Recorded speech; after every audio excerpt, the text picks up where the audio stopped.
My dear brothers and sisters, in a world filled with distractions and the pursuit of personal gains, it is easy to forget the immense power of Allah. Recently, we witnessed devastating images and videos from the wildfires in Los Angeles.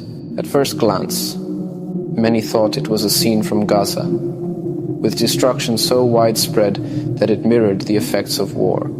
The images and videos we have seen are a powerful reminder of how quickly Allah's power can manifest and turn everything to dust. What took years or even decades to build was consumed in just a few days, and yet, in the face of such overwhelming destruction, we must reflect on the words of Allah in the Quran. Do they not see that we gradually reduce their land from its borders? Allah decides, none can reverse His decision, and He is swift in reckoning. We live in times where people arrogantly place their trust in human advancements, in technology, in wealth, and in power. Yet all of this can be stripped away in moments when Allah wills. Just as the fire consumed vast regions in Los Angeles, leaving nothing but desolation, Allah's punishment can descend upon any people, at any time, and in any form. Think of the people of Ad and Thamud. They were mighty nations, full of pride in their strength and achievements. Yet Allah's punishment came to them as a wind, and their glory was wiped from existence. The Quran reminds us, and we sent against them a screaming wind during days of misfortune to make them taste the punishment of disgrace in this worldly life, but the punishment of the hereafter is more disgraceful, and they will not be helped.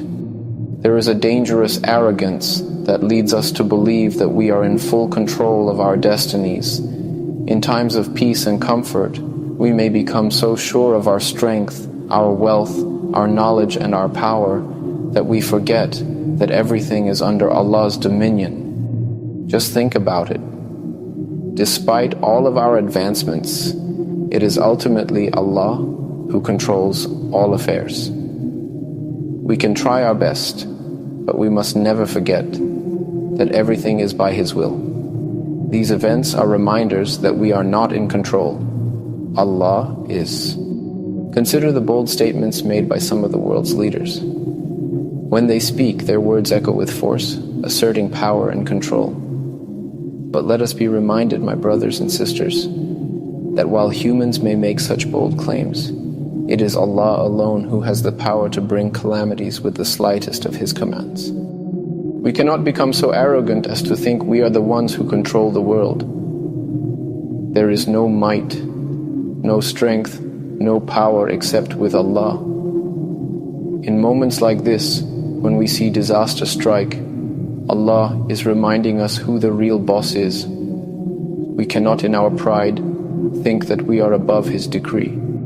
The destruction caused by the fires, or any disaster that we witness, is a humbling reminder that the true power lies with Allah. Our lives are fragile, and everything we hold dear can be taken away in an instant. Allah tells us in the Quran, "And it is He who created the heavens and the earth in 6 days. His command is only when He intends a thing that He says to it, 'Be,' and it is." This should make us reflect deeply.